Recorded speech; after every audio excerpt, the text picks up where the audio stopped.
This is Evolutionary Psychology, the podcast. I'm David Pietrzewski. And I'm David Pinsoff. This is Actual Evolutionary Psychology by Actual. Evolutionary psychologist.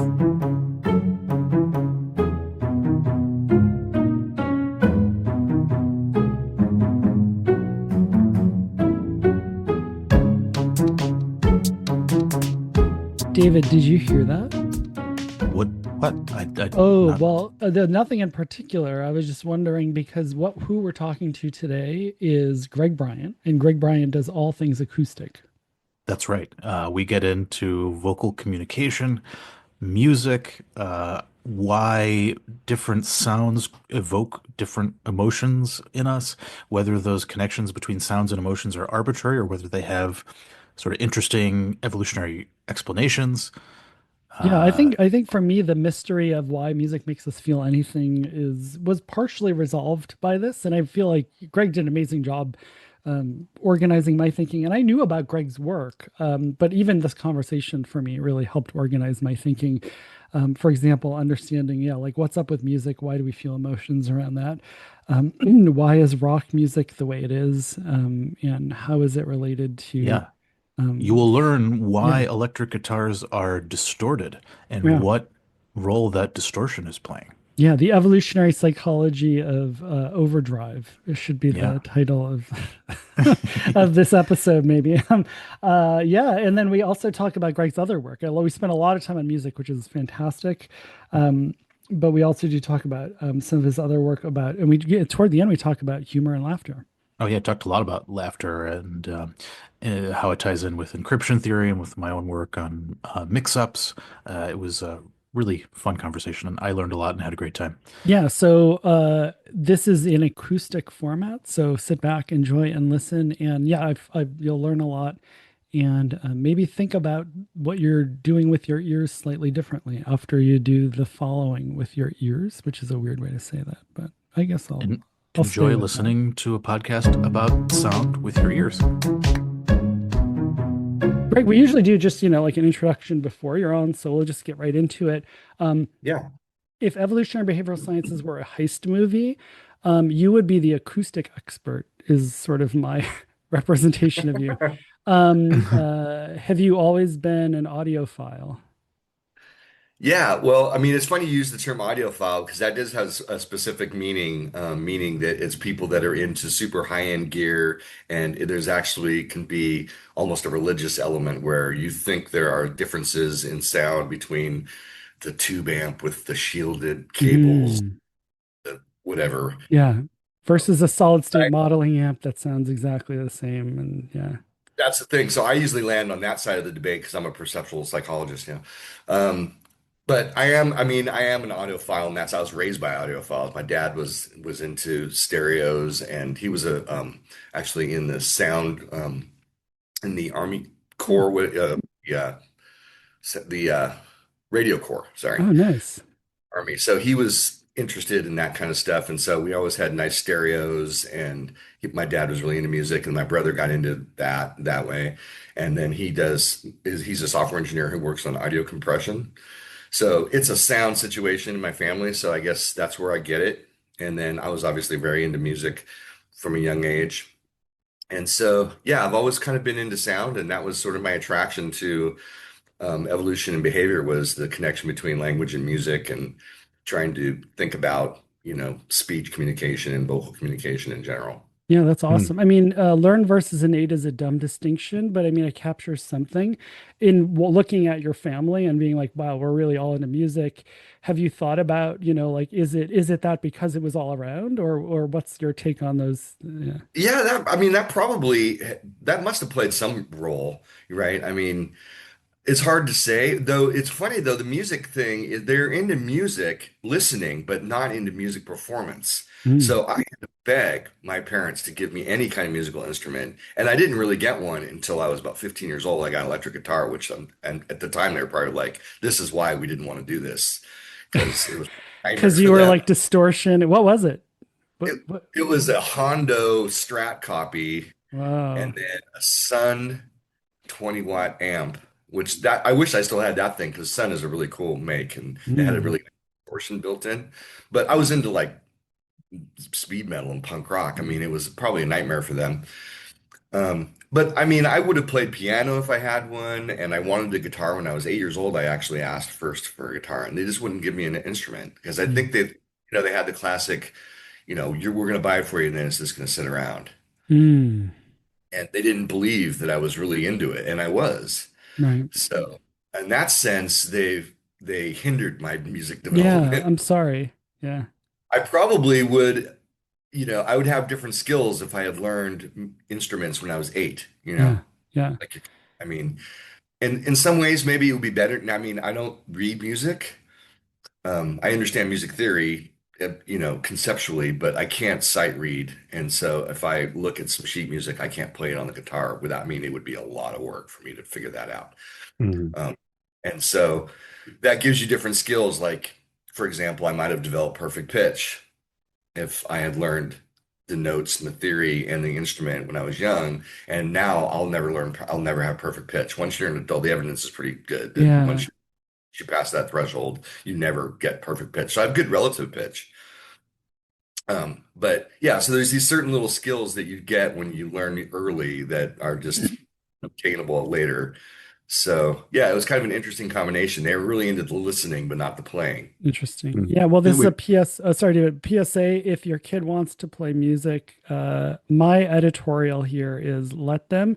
And if they don't use it, you can always put the thing on reverb and get a good yeah, resound. let them if they want to, but don't push it on them either, No, because yes, that's exactly, another bad exactly. Exactly. That's the extreme. worst Yeah, Perfectly. thing. Yes. Yeah, yeah, yeah. I know so many people that were forced Oh, to take piano lessons that now have no, like an aversion. They don't even want to yeah. do anything. Totally, yeah, David. Yeah, really yeah, good. Exactly. Just like horror. It's you yeah, let them be autonomous and yeah. let them do overdrive. You can give them headphones and stuff. Greg, can you talk about perfect pitch? Because that's like maybe a nice little hook into content. Because I've been reading into this too. I came across this because I had always had this toy idea that perfect pitch was just something people are born with or not. For people who don't know what it is, can you explain what it is? And then can you tell us if to extent I mean, I know this is not your primary research, but like what is the Mhm. state of the art that we know about it? Yeah.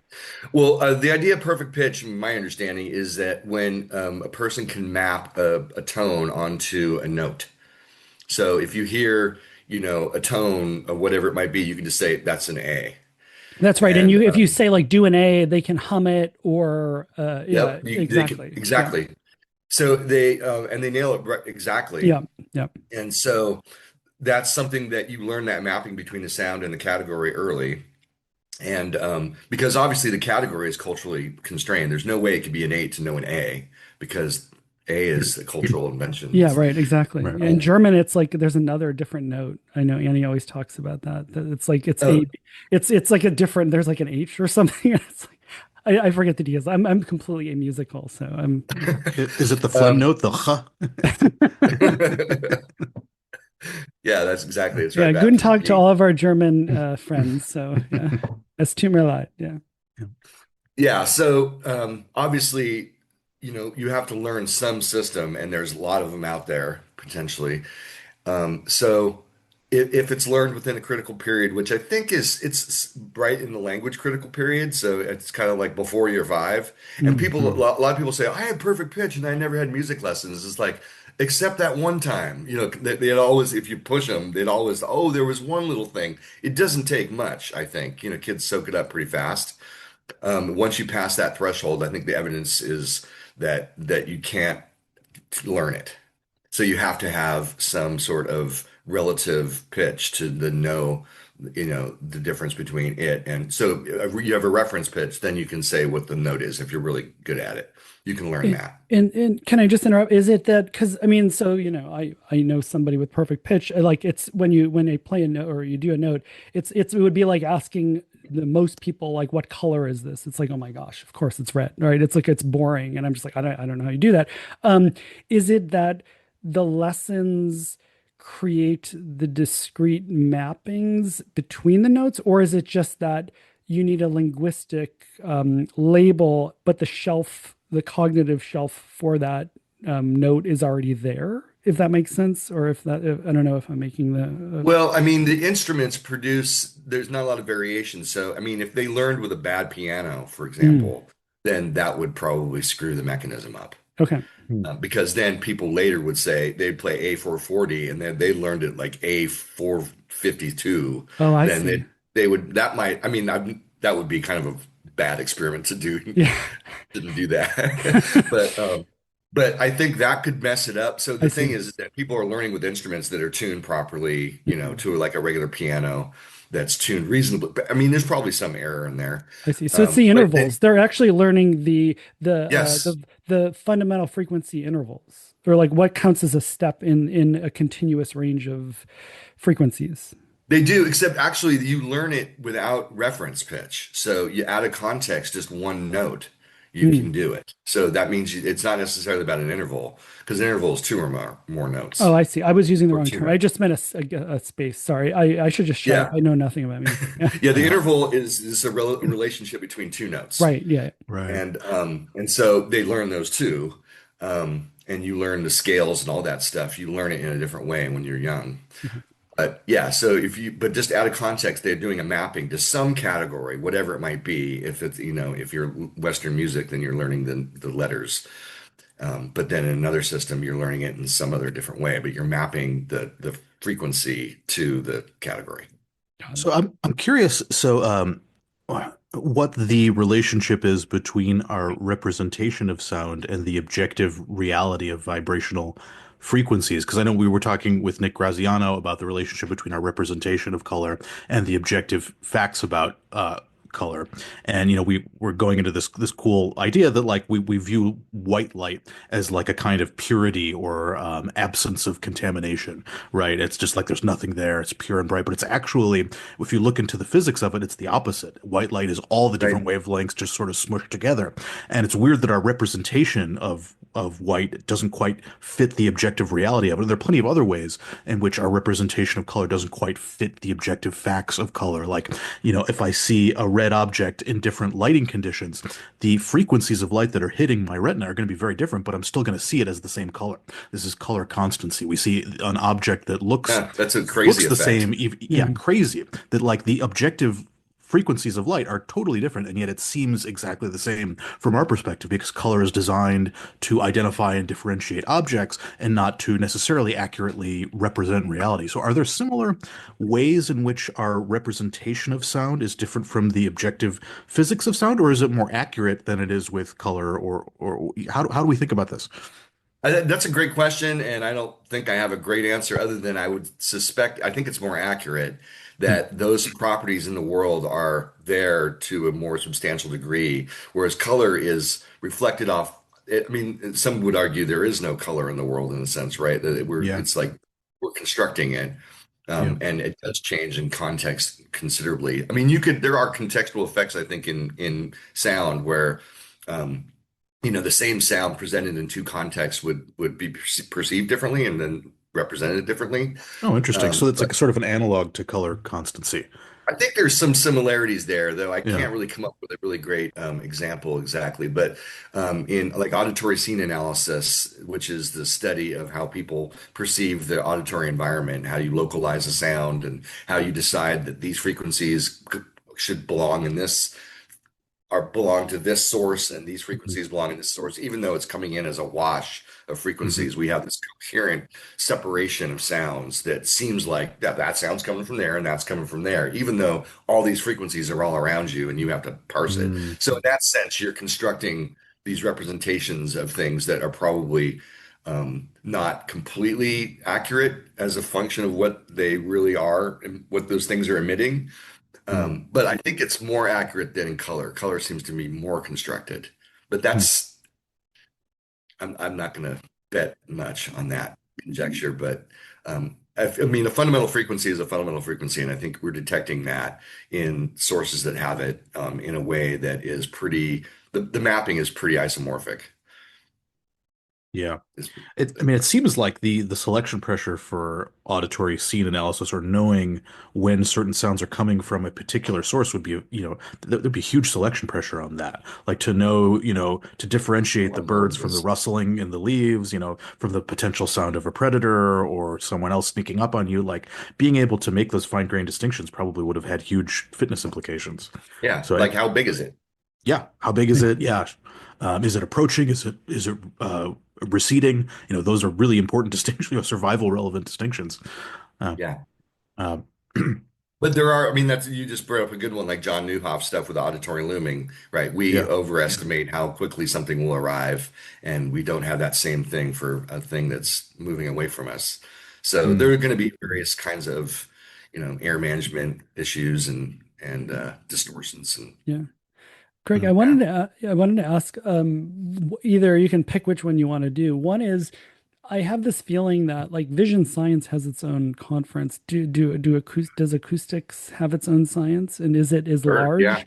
Like I feel like as an intro No, psych professor, I teach vision. I don't teach acoustics. I feel like acoustics gets the shaft a bit compared to like the other perceptions.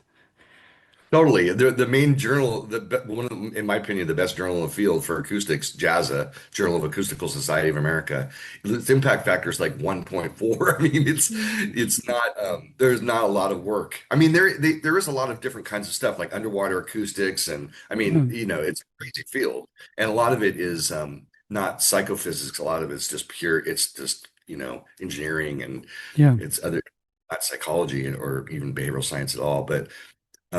Yeah, no, there is definitely an acoustics field. It's way smaller than vision. I mean, when you have like acoustic perception, sound perception, that's definitely a lot, there's a lot less work out there, a lot less Yeah. people doing it. I realize this even because, we've done work together, and even I did social categorization work where I started with visual cues like race or team membership visually marked, but I wanted to get into accent and then like starting to make the acoustic stimuli. And, I consulted with you about how to do it, but I realized like there is very much a modality bias in the behavioral sciences. I feel like, at least from what I've seen. And it sounds like that might be true. And is that because or why is that? Like, I mean, it's a good question.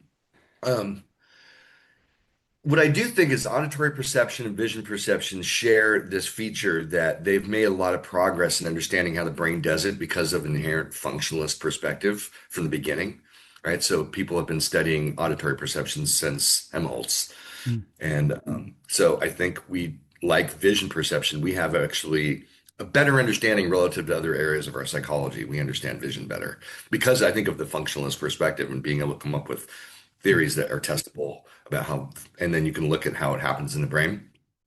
So there are auditory perception people out there, but I think one reason, I mean, you could say this for vision too, but I think one reason is there's a technical constraint that you have to really get into the acoustic theory, and you also have to be able to learn how to do acoustic analysis, which until recently was actually rather hard. And this is a funny thing with Lita. One of her first papers, um, she hmm, was doing analysis, and it's really I love this paper, and it had a huge influence on me. It's called Acoustic Invariances in the Expression of Emotion in Speech, and it was her honors thesis that she did in as an undergrad and published it in JP, of course, like all honors theses yeah, end up. exactly. Um, and I really love this paper. And then when I approached her early on, I was interested in working with them, and she said that gave her PTSD. I mean, it was so hard to do that analysis that she was like, "I'm never doing acoustics again." She hated it Yeah, because it was really difficult in those days. You didn't have software that did it. And so you had to actually fire up the oscilloscope. And I mean, it was kind of a nightmare. And so I think that probably had an impact on how people choosing that as an area of study because there was sort of a high learning curve, yeah, especially back in the day. Hmm. Now you have software packages that are relatively easy to use. If you know how to use R, you can figure out how to do a lot of these things. And Pratt is a standalone program that allows you to do acoustic analysis. And so more people are doing it, which has the downside of people doing it and they don't really know what they're doing. right.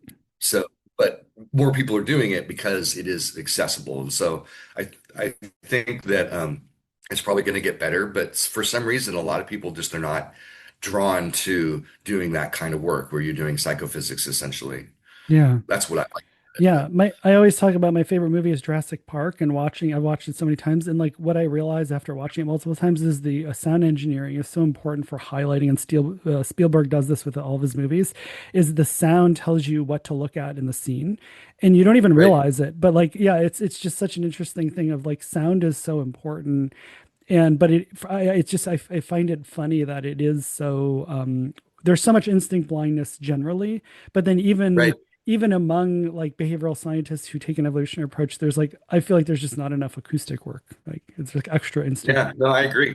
I mean, vision too, really, there's not that many people that are doing vision perception in EvPsych.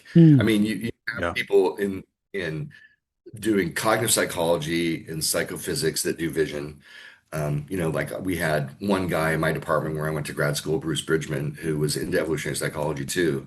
But you know, there almost nobody in EvPsych does that, right? I mean, there was Josh New Yeah. did that kind of stuff, and then he left Yeah. academia. Russell Jackson sort of doing his like Russell left academia oh too. he He was did. I didn't know doing, that. Oh yeah. yeah. Okay. Yeah. And so, And of yeah, two, if you it's go into vision, you're gonna leave. Yeah. don't say that. Yeah. Um, yeah, so there's for some reason psychophysics is not really t taken hold in evolutionary psychology, unfortunately. I thought it would have by now, but Yeah.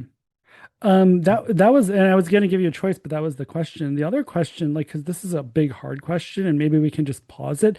But my great mystery, and the thing I wanted to ask you more, is number one, what's up with music? And number two, I asked a bunch of people, like I told people you're coming on, and everyone wanted to know what your take on music was. And number two, what I find a mystery, and David has alluded to this, is number one, what's up with music? But number two, and equally, why are emotions hooked up to these weird vibrations in the air, such that a vibration in the air can make me feel a certain way and really feel that way in a way that so many other things cannot. Like that is right. weird. I would never have predicted that, like from first principles, at least for me. And it's just it's just so obvious, and it's such a weird thing. I feel like. Yeah. So you're saying like vocal emotion communication or something, right? Is that what No, I you mean like if I'm at a concert and there's a symphony in front of me, that symphony can that it's a control my powerful experience to emotions. hear this Yeah, loudly. and it's just like that is such a wow, how is that? Why isn't evolved? You know, Or you'll feel sad when the yeah, when the strings get lugubrious, and you'll feel excited when you feel afraid, like it can elicit all these different emotions based on the type of, the difference between minor and major, minor being more sad and gloomy. Like this is like it's so Yeah. hooked up with the emotions. Like yeah. yeah. Yeah. Lugubrious is a good word So, to use. well, my take Thank you. on it is that it's basically that vocal communication of emotion is underlying all of that. And then Mm, cultural evolution has built, I mean, this is the simple answer. We can get into it in more detail, but that cultural evolution has like built this whole set of systems, technology, and practices that have allowed us to make these huge sounds, like huge orchestras and giant sounds in movies and everything. But that the underlying sensitivity to it is because we're sensitive to emotions and voices. mm, And the reason that we are adapted to paying attention to emotion and voices because it's a really good mode of communication at a distance in particular, right? You don't need to see my face, so I can give you information at a distance and allow you to make judgments about whatever situation is going on based on my emotional signal. But I really think cultural evolution has then built on top of that this super stimulus, right? So we have a sensitivity to the sound frequencies because we have to pay attention to other people communicating with us. And then it just has been elaborated. I mean, if you have a super stimulus, then you're going to have a super response. yeah, I mean, that might not be the most satisfying answer, but yeah, I think that it's probably some version of that we have we have an adaptation for detecting emotions and voices. yeah. Does I think that? a It's lot of different things Oh yeah, derived yeah. from voices. this might be a dumb question, but like we also have words and linguistic labels for emotions. Like if I'm mad, I could say I'm pissed off. If I'm sad, I could say I'm sad. But if we just hear the words I'm pissed off or I'm sad, it doesn't have the same emotional effect than if I were to hear a symphony playing sad sounding Right. music, or like a punk rock band like playing angry sounding music with like a distorted guitar. Like there's something different about the sound than about the label, even though so what's different there? Like shouldn't the label be having the same effect if it has the same function to inform me about the emotion? Right. I mean, the label is conceptual, right? And Hmm. so you're informing somebody of a concept that then they can figure out might have something to do with your internal feeling. But the sound is actually directly reflecting your feeling and it's Hmm. inducing listener. And so that's the ancestral evolved capacity that's as old as mammals, where you by producing a fear scream, you induce fear in your audience, Hmm. right? Or even like a high-pitched string that kind of sounds reminiscent of a scream could have the same effect. Like the shrieking thing from Psycho that like the violin sounds a lot like a scream and Exactly. Yeah. yeah. That's right. It's got high Yeah. frequencies, they're Yeah. dissonant. Hmm. And so that dissonance is reflective of a highly aroused vocal communication system that's blowing out the system a little bit, right? If I scream loud Mm. enough, the Mm. amplitude is such that the waveforms can't resolve in my system. And so it's just like a speaker that can't handle the amplitude. And so you get this distortion that indicates you're overblowing the system, and Wow. that is going to be associated with high emotion.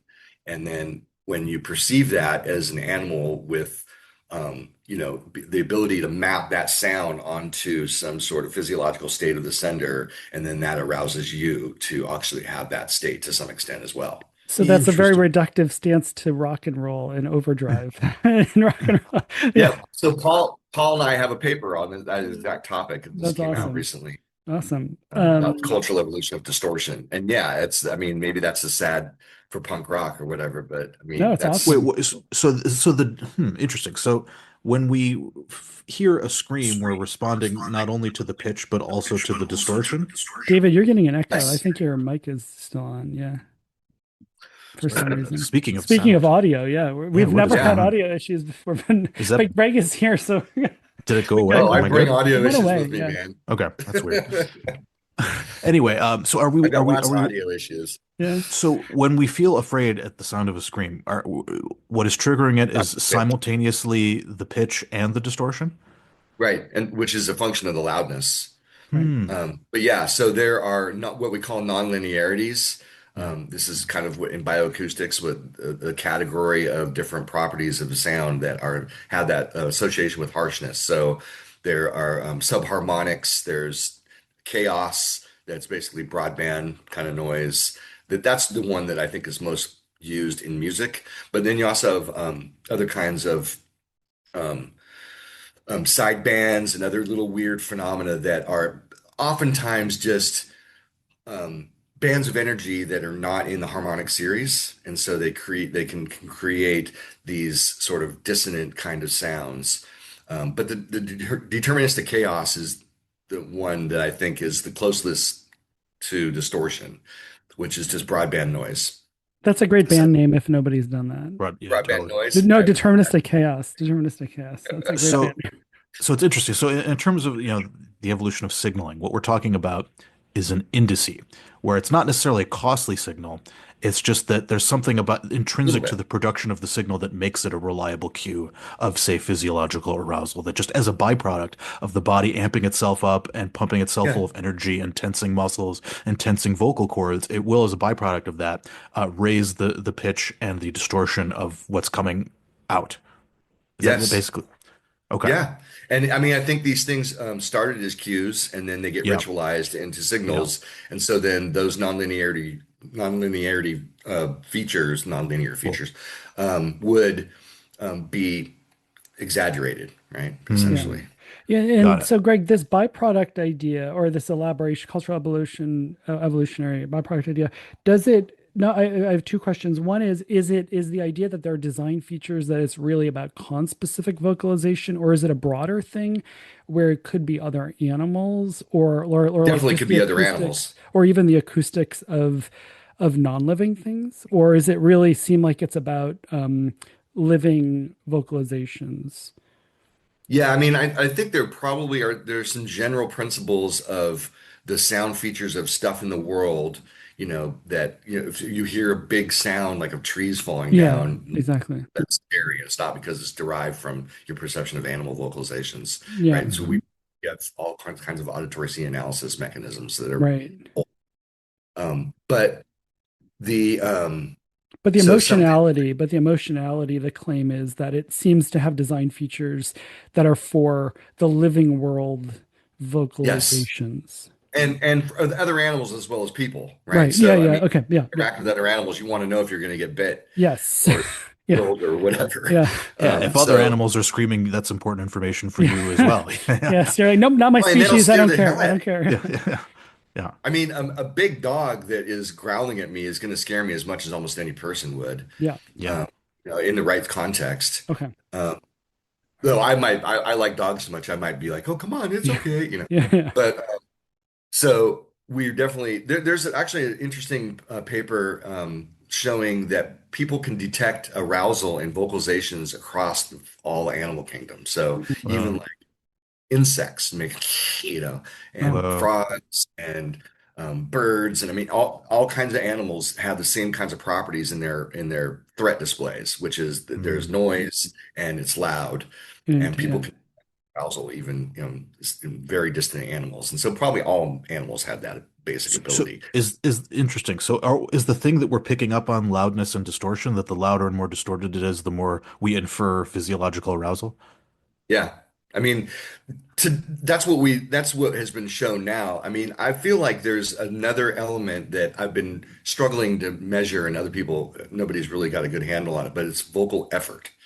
And Hmm. so you can kind of tell where in the range of effort is a person at any given moment. So if I'm really, even if I'm in a distance and the sound is quiet, you can tell I'm screaming my brains out. Yeah.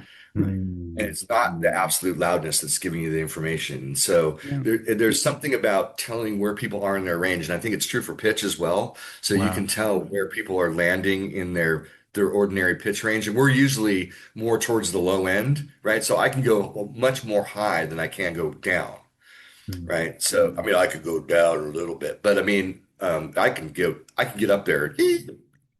And so we can tell where people are in their range. And so, people like Dave Wow. Feinberg and others have done research showing that when guys try to be lower pitched than they really are, that people can tell, even though they're not that much lower than their baseline. So if I'm just like Interesting. this all the time, it sounds like I'm trying to be low.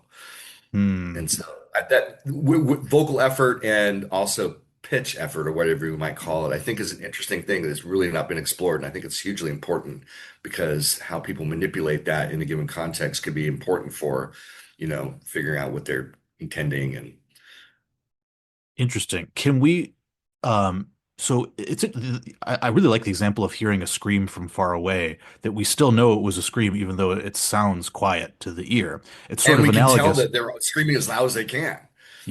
Which is really interesting. I mean, it's sort of analogous to distance perception. So, like something that's far away, like a big bear that's far away, we can still tell it's big. It's a big bear, but Right. the You have actual context stimulus hitting though. our retina is quite small, which suggests that we have algorithms for telling us that this may seem like it's small, but it's actually big and it's far away. Or similarly, this might seem like it's a quiet sound, but it's actually a really loud sound coming from far away. Like it Yeah. seems like that would be Yeah. Like a pretty train. complicated. That's cool. Yeah. Yeah. Yeah. Like a train. You're like, oh, that sounds huge, but it's like not as loud as like the baby that's A little next bird. to you Yeah. talking, yeah, or whatever, crying. Yeah. Yeah.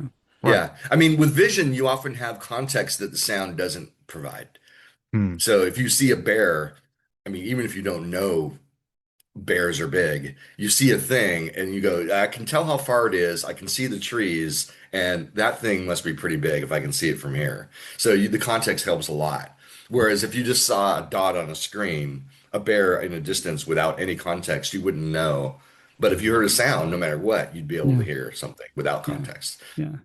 This is anecdotal, but people talk about how cellos are very close to the frequencies of human voices, and that is also very emotionally evocative. Number one, is that true? And number two, if so, is that evidence for that there is a privileging of like conspecific acoustics in the I would emotion? argue almost all instruments are in the range Oh, of okay, Hmm. vocal production, but the cello is probably, if you rank them, that would probably be up there pretty high. okay. Um, Hmm. and so yeah, but most instruments are in the voice range. Okay, so if we Interesting. were aliens, if there's aliens and they do music, it's probably going to be their instruments are going to be in their conspecific vocalization range. Or that's not even sound. Sure. We wouldn't even be, yeah. Yeah. Non-sound That music, yeah. That's interesting that there are a lot of logically possible instruments that we could have created, but we didn't because they're right. not in the range. They don't emit sounds that are in the range of human vocal communication, so we don't find them interesting or engaging. Exactly. I mean, we Yeah. could have instruments that play, where the normal range is 10K or something, which is a super high pitch. We can hear Yeah. it. Actually, I might not be able to hear that anymore. But normal people under 40, whatever, Yeah. can hear Normal people that. under who are under 40. Yeah. There's Yeah. a lot of people can hear 10K. And Yeah. so you don't have an instrument that plays at 10K. Mm. Yeah. That's No, that cool. makes sense. Yeah. That's super So we cool. want it, we want it in that sweet spot. And so what would be interesting would be just to see you know, show. I mean, all instruments have to play within the scale too, the normal scale, which is A440 for Western music, meaning that the note of A is 440 hertz. So that's just right there in the voice range. But it'd be interesting to see the distributions of different instruments and then compare that to voices. And I bet you it would be the voice distribution would look like this, and all the other instruments would be all like this, clustering around it. Hmm. That's so Okay. cool. So fear is like you got the distortion, the vocal effort, and the high pitch. It seems like anger would be similar components because when you're Yep. pissed off, you're also physiologically aroused and potentially ready to fight. But instead of a high pitch, it would be a low pitch because you want to convey formidability. Presumably, lower pitches convey larger size. And so Right. anger would be something like distortion, vocal effort, and low pitch. Is that the idea there? Yeah. Yeah, well, so loud and low actually correlates with physical strength. So if Oh, you can okay. keep your voice loud and low at the same time, just loudness actually is the best predictor of physical strength. Oh, The really? louder you can produce a sound is correlated with your upper body strength. So how much can you bench press or how your grip Wow. strength or something like that. Whereas pitch doesn't correlate with strength, which is an interesting Hmm. thing that you would think is true, but it's not. Hmm. David Putz and I differ on this a little bit. We debate about that because he's the only one that actually can show is ever shown that there's a relationship between pitch and strength.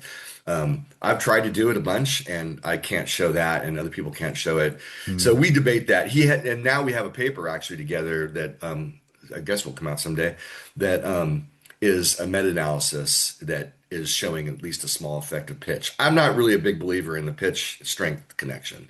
Hmm. But Could it loudness be for sure is size? there. Could it be size rather than strength? Just like if you have bigger vocal cords or just a bigger body, it's going to be more resounding and lower pitch. And so it's and size is a kind of a cue of formidability, but it's not strength per se. Do you buy Right. that? The problem is that vocal folds don't really scale with body size. Oh, interesting. Okay. Is it So you could have format somebody who dispersion? is a little person who has just the same size head and vocal folds as a person who's 6 feet tall. Oh, really? Um, and, So where and is this? I so have this idea like from Honey, I Shrunk the Kids when you shrink something, they go, yeah, that little tight. Yeah, well, is that a myth? Like if you shrink something, it doesn't necessarily have if a you higher shrink the pitch? kids with a magic machine, I think you might get a slightly different sound in their voices. Yeah, actually, Okay. right? Because everything is smaller, including their Oh, vocal okay. folds, Okay, but the right? but the vocals But don't necessarily scale with the rest of the body. Okay. they don't. And actually, the vocal folds are unconstrained by other morphological features in the larynx. So you can Hmm. get huge vocal folds that are differentiated at puberty from testosterone in small people who are skinny, short, weak people can have like these ridiculous vocal folds potentially because of the actions of testosterone. Um, Hmm. but testosterone doesn't really correlate with strength either. So higher testosterone doesn't Hmm. mean you're stronger. Is The, it maybe the, picking up on just like adult maleness? yes, I think that's right. Okay. Yep. Because that would Um, also be a cue of formidability. And real adult men are going in to the be grand more scheme form. of the big Yeah. picture of humans, that yes, Yeah. exactly. And so that's why you would see sex differences. Originally, people showed that low pitch was stronger, but then when you control for sex, that effect goes away. Um, Hmm. and Okay. so, but the one thing I like about it occurred to me that, what happens when people get stronger by training? How does their voice change? And that I think thought about that for a minute, and I thought, okay, that's why pitch is not a thing. When you lift weights for a year and you get a lot stronger, your voice doesn't go down, right? But you do get better ability to push air with the muscles that control the airflow in your lungs. Those are Hmm. stronger, and so you can push air out more forcefully. So then you can produce a louder vocalization. But Mm. then when you are produce a louder vocalization, it makes the voice pitch go up because that's one of the Mm. mechanisms of pitch change. There are two. One is tightening the vocal cord, the vocal folds with these muscles in the larynx, and the other one is just pushing air through the system harder, and then that makes the vocal folds vibrate faster. So Mm. when you go up in volume, you go up in pitch. And Mm. so it seems to be your ability to mediate that increase in pitch when you increase the subglottal air pressure. It seems to be associated with actual strength. So keeping it loud and low at the same time, and then that relates to physical strength. Greg, what is format dispersion? You've told me for years. I still don't know what it is. And does that relate to physical size? And is that part of what we're talking about without using the technical language? Or is Yeah, format dispersion something different than size and strength and loudness? it's not. I think there's evidence that it's correlated with strength to the extent that body size is correlated with strength. So it's not giving you any other information. Format dispersion essentially is the average distance between formants in the signal. And the formant is a resonating frequency that is a function of the shape of the vocal tract. So you have the source, which is the air coming up from your lungs. It goes through your vocal folds. The vocal folds vibrate at a certain rate, and then that determines the source fundamental frequency. But then that sound goes through the vocal tract, through up your Mm, throat and out of your mouth, and there's these resonating cavities in your mouth and your nose and in the back of your throat. And so those resonating chambers cause the signal to have certain frequencies be amplified. I see. So those are the formants. I And see. so the because it's just a physical Mm, calculation of seeing how distant are those acoustically, and it's inversely related to the length of the tube. So formants that are closer together come from a longer tube. okay. Yeah. And so So just to analogize it in a guitar, like an acoustic guitar, you've got all the different frequencies or pitches being done by the strings, but then the body itself of the guitar is a resonating chamber. And that's right. going to, and analogously, like basically our vocal cords are like the strings of a guitar, and then our heads, in a weird way, are like a guitar body, is what Yeah, you're I mean saying. the Yeah. guitar is different enough where it's a little weird, but I think a Mm, better analogy is like a sax okay. or an a wind instrument where this you actually have a source coming from the I mouth. see. Yeah. That's the thing you produce, and then it goes through the body Right. of The the instrument tubes. Yeah. Yeah. and Yeah. Okay. modulate. Cool. Yeah. Yeah. Cool. Hmm. Yeah. Do So if you yeah, have that's like it's a bigger head, are you going to make different? Is it gonna, that like a lower pitch sound? Like feel like a You more sound like you've got a resounding? big head. Yeah. I don't know. Let's get some data. Yeah. Um, Get some calipers out. Oh, it, yeah. That's I mean I don't. That's I've never really thought about the big head issue, but yeah, probably that would have some consequences for sure. yeah. I Uh-huh. mean, a big head is going to probably have a longer vocal tract for one, Okay. but that's not quite what you're getting at, and Or there even just might like a have some more difference in hollow getting. head, like more space in there to resound, you know. Yeah, the format dispersion intelligence Oh hypothesis. my Yep. God. This thing writes its Yeah, small brain, big skull. like Yeah. Um, yeah. well, we're So 25 episodes in or something like that, and now we're getting into bad of psych. Okay. Right. This was the line. All right, let's do it. yeah, nice. Well, so you can see how format dispersion is related to body size, right? It gives you a Okay. pretty much an index in the length of the vocal tract, which is Okay. correlated to body size. And this is true across mammals. I mean, it's not a huge effect, but it's much bigger effect than pitch for in Okay. terms of relating to strength and body size. Well, body size even. So low pitch Interesting. isn't really related to body So size. what does it sound? What does format dispersion sound like if not pitch? Um, So if you heard the pitch of a sound, it would, you know, I mean, I could, if I Like was baby prepared, I'd be cooing, able to baby Is it play like it. the cooing. It sounds timbre of like the baby. sound? It's like It the difference between it's baby cooing because we did the Greg and I did the stimulant. I had the same question, and for me at least, the intuition is you can imagine a baby like making a low pitch sound, but it kind of sounds like cooing. Like Mhm. kind of like if you just imagine like a baby kind of making a noise, vocalizing, but it's kind of a deep for a baby vocalizing, and then imagine like a whale producing, and you kind of get that. I don't even know how to articulate it verbally, but at least it kind of captures like imagine what a baby sounds like and what a whale sounds like, but they're both making low pitched noises. Hmm. Yeah, I mean, yeah, no, that's interesting. Is it like a That's kind quite of a like morphology under there. reverbiness? I think the four man, I mean, if you're asking what the four mans are, what they sound like relative to the source, think of just the source being something like, I mean, it's just a noise like that, maybe a little cleaner than that. Yeah, it's And the too four it's mans make vowels. So it's like A, E, I, O is I'm adjusting the four man. Um, I'm adjusting the four mans because I'm adjusting the resonating chambers in my mouth by moving my tongue around and stuff like that. So the four mans are like the vowel sounds think about vowels changing across the different vowels. That's Hmm. the action of four man shifting, Oh, especially the okay. first, right? And then the underlying pitch of the voice, which is just the source sound of, think of it as it's not really any vowel. I mean, it's probably closest to ah, which is open, like Hmm. the open. Right. So if I'm singing the same note and I go ah ooh ee, like the change in the vowel represents the shift in the format. Right. Yep. Exactly. And Okay. so, Cool. and then, you probably inadvertently raise the pitch a little bit when you are like, sometimes there's a perceptual interaction, but I mean, in theory, these things are independent dimensions, the source and the filter. Though E would sound higher pitched, maybe people might make that judgment. Okay. Yeah. Cool. All right. So we got fear, we got anger. What's going on with sad, lugubrious strings? yeah, Why? or reflection, or why does it make Yeah.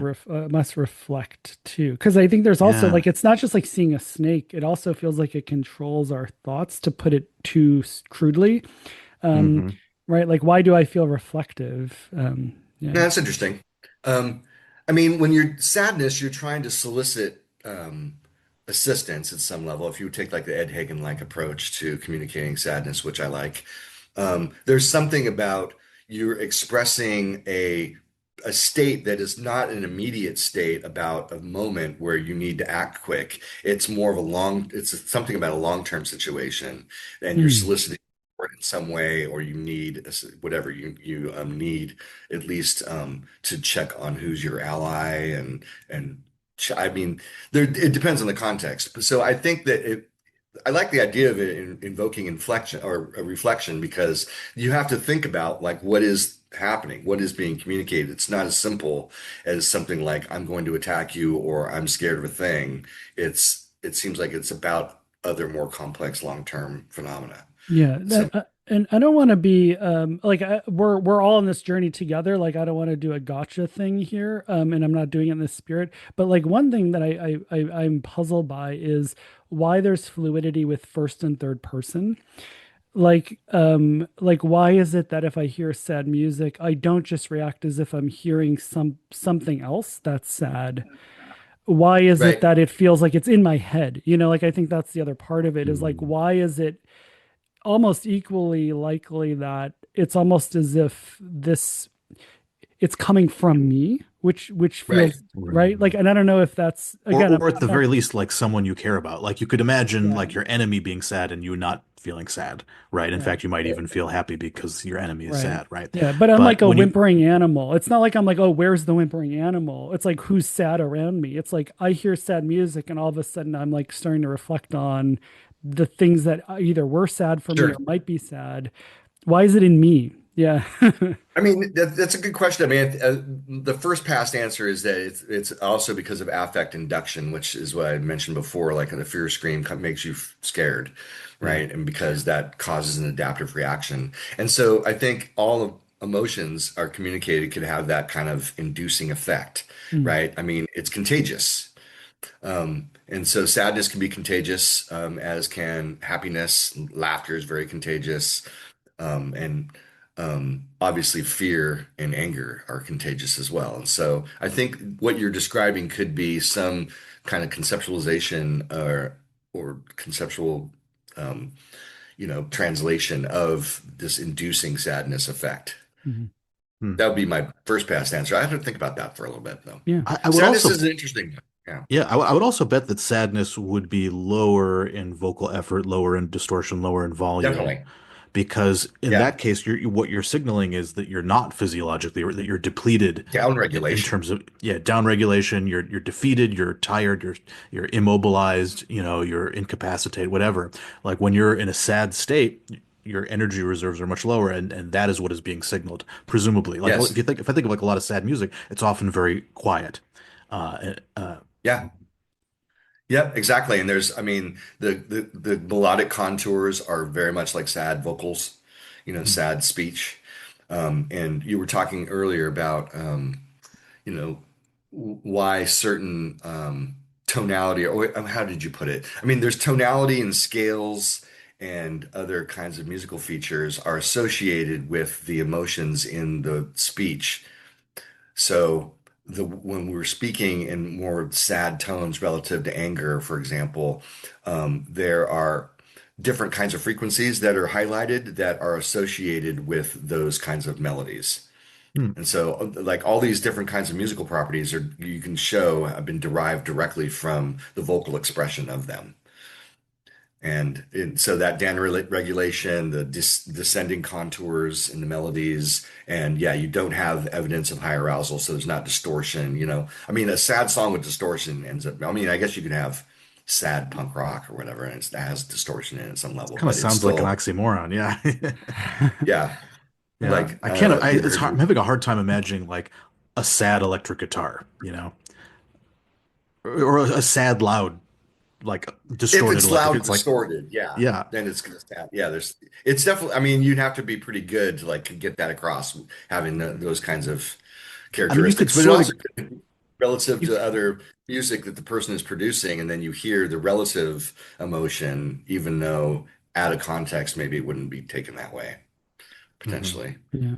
It- Yeah, there's another like really mysterious part of it where there's also like a sense of triumphant that you hear in music, like when it shifts from minor to major, like it's like you've achieved something momentous.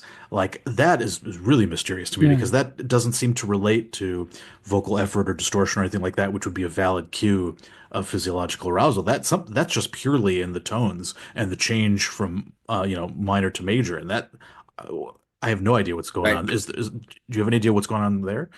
I mean, I think that positive, negative, and minor, major have to do with positive and negative emotions in the voice again. And so when you're extremely happy, then you don't have those nonlinear features to the same extent than when you are. I mean, you do a little bit though. So people have done things like look at when people win in sports and other things, and they're definitely Yeah, high arousal. So some of those nonlinear features are there just by as a byproduct of the production, but yeah. you don't emphasize them in the same way as if you're growling at somebody or you are threatening them or whatever. Um, so the triumphant positive notes are going to be cleaner, right? And then more Mm, negative of songs or melodies are going to be more distorted and have different kinds of melodic structure that's associated with that negative emotion. But I guess I would want to see the evidence for the triumphant thing. I would assume it'd be a little more clean. You have like horns or whatever, and yeah. it's like growling. Yeah. Mm. Is there I mean, I if mean, you there's certain traditions that are positive where it's a positive triumphant kind of thing, and it's big sounds with like noisy features. so here's a different, perhaps weirder question. If you rewound the tape of Evolution, um, and you replayed it, could it be possible that minor actually would connote happiness and major would connote sadness? Like, is this just an evolutionary accident? Is it arbitrary that these emotions are mapped to these melodies and sound structures, or is there something inherent to these sound structures that connects to a particular emotion? Right. I mean, that's a good question. And I think the evidence that I like, this is Dale Purves and Dan Bowling and others have done a lot of work looking at how musical features are related to vocal communication. And it's a very voice-centric approach to music that I like. And their argument is that when you are producing emotions vocally, like sadness or anger, that there are the relative frequencies end up mapping better to something like a dissonant musical key than in when you're have a positive vocal emotions, then those frequencies map better to a major key. So the idea there is that major and minor is universal to some extent. And I think there's evidence that not everybody hears it that way. And there could be cultural evolution of musical traditions that make that small effect not so much an effect anymore. But my thinking of it is that it is derived from how these kinds of emotions manifest in the voice. And so there's really interesting work showing that if you normalize little tiny snippets of a voice, the acoustics, and then you convert the frequencies to just octaves. So you have ratios of frequencies that start at where the maximum amplitude is in the signal, which is usually a pretty low frequency. And then instead of having the x-axis be frequency, you have it just be octaves. And then you take an octave slice and if you look at that octave slice, the spectral structure, there are bumps that correspond really well to the chromatic scale. And so you Hmm. can, you octave is highlighted, the unison pitch is highlighted, and then a fifth there's a bump, and then all the little notes. There's a really cool figure in this one paper where they just show exactly how the little bumps in the spectral structure of a speech snippet is related to the chromatic scale in the Western musical scale. And then they can also do that same kind of thing for musical scales. So it's not just the intervals, but the scales themselves. Actually, there's certain scales happen more often in cultural evolution than others, right? They cluster, and the way they Mhm. cluster is related to how the spectral features of speech map onto the chromatic scale. So to me, Mhm. that's really is that we are really it's a cultural elaboration of this basic perceptual sensitivity to voices, and that Mm. we can cultural evolution can build so much richness and elaboration on just that basic predisposition we have perceptually to that we like to listen to voices, or we have voice selective adaptations, right? I mean, that's Mhm. super clear. Yeah. That's interesting. People I mean, especially the voices. part where like speech corresponds more to the chromatic scale than, say a major scale or a pentatonic scale or anything like that. Like jazz to me comes to mind as like really making use of the chromatic scale, making use of just like lots of tiny changes in notes and just ascending chromatically, half step by half step. And to me, intuitively, jazz sounds more conversational. It sounds like the instruments are talking. It sounds like a person. Right. Just, like you hear people jamming. It's just like the instruments are talking to each other, and it's just sounds like I don't know more. It's Yeah, super rich metaphor that yeah, jazz musicians like a lot. And yeah, I teach it that way in this one. I used to teach a class called group communication, and I would yeah. draw explicit connections between conversational behavior and musical interaction. And yeah, you're taking turns. I mean, there's all these elements they map really well. Hmm. Yeah. Yeah. So I think that we're sensitive to voices, and that's the kinds of sounds we want to hear. We've culturally evolved instruments that are in the same range, and that the way emotions are expressed are gonna, if you would analyze it correctly, you're gonna see map onto the way we express those things vocally. And so that's why we major, minor, consonance, dissonance, descending versus ascending melodic contours. They just all seem to map.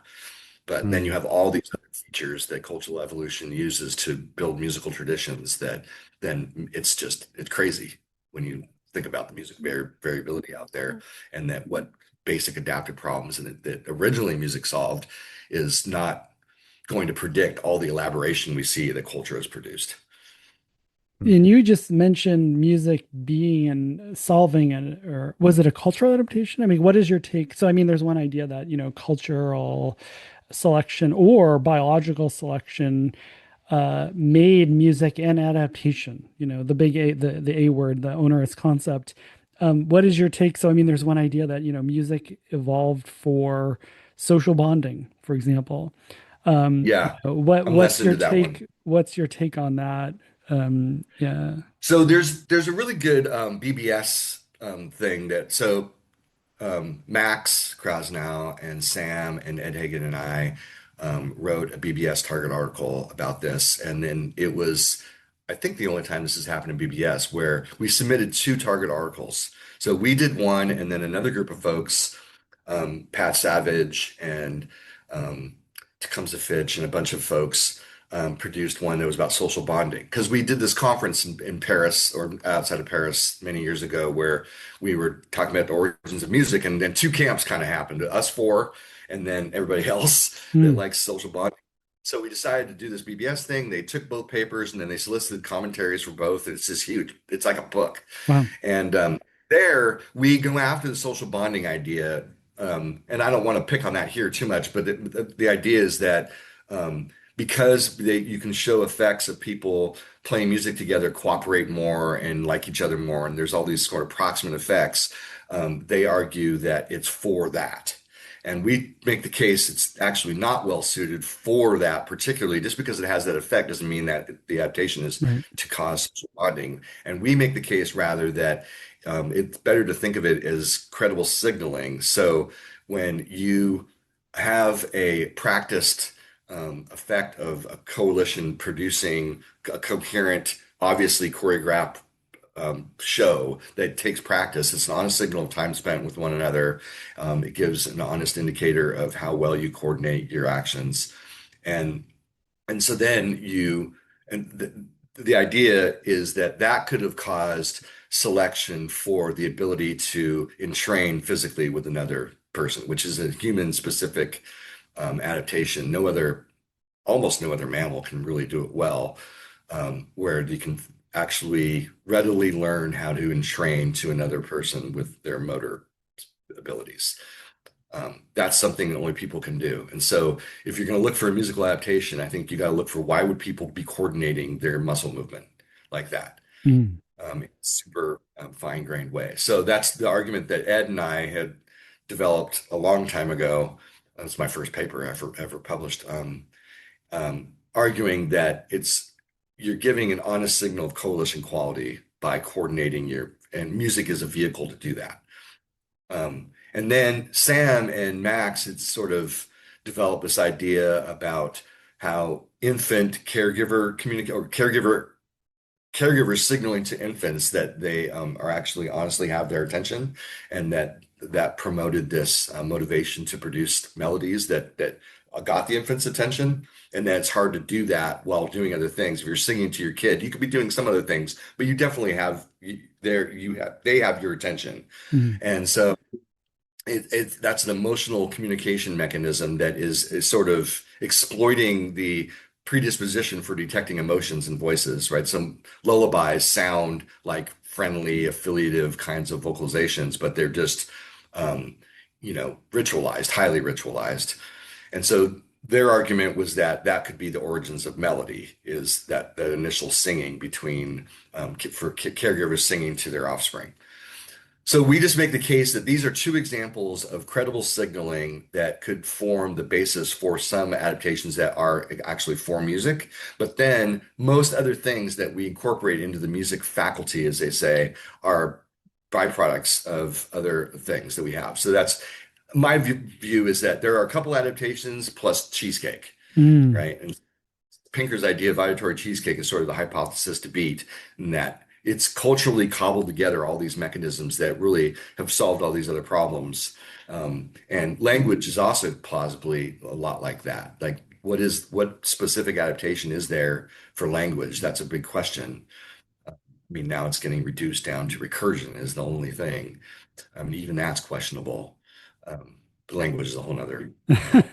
Yeah. So, but I think there's an analogous sort of argument there that we're cobbling together all these abilities and culturally, but then there could be these core adaptive problems that should be considered proper in the domain of music and not Mm. actual. And those sound like they're getting into time because, music is because the emotionality thing, there was no, I mean, there was a little bit of a time component, but there is, of course, this whole thing of like rhythm or prosody. And just in the, somebody can't be a good musician if they don't have good rhythm or they don't have a good sense of timing, even if they Right, can, if they're like, yeah, this pitch is going to make you feel like this. If they can't do that over time, they're not going to be a good musician. right. Is so, but it sounds like dancing or like coordinating movement is an example. So is that correct that maybe these other proper domainy things of coordination and possibly this byproduct of melody is part of where timing comes in? Yeah, well, I mean, the timing is we humans are really even the people with the worst timing are pretty good relative to Compared to other other animals, species. right? Okay, yeah, yeah. Definitely. You cannot train a dog to play a drum, no matter how many treats. Believe me, I've They tried, Greg can't do it. says, yeah. Right. I mean, people have evidence for bonobos, which I mean, you don't see a bonobo in the wild doing anything remotely like that, but you Mm, can get them to kind of, keep a beat along with the thing that they hear. I don't think they've ever shown a bonobo being able to keep a beat without something to listen to. yeah. Um, there's evidence that sea lions can bob their head to a beat, but it takes a lot of training.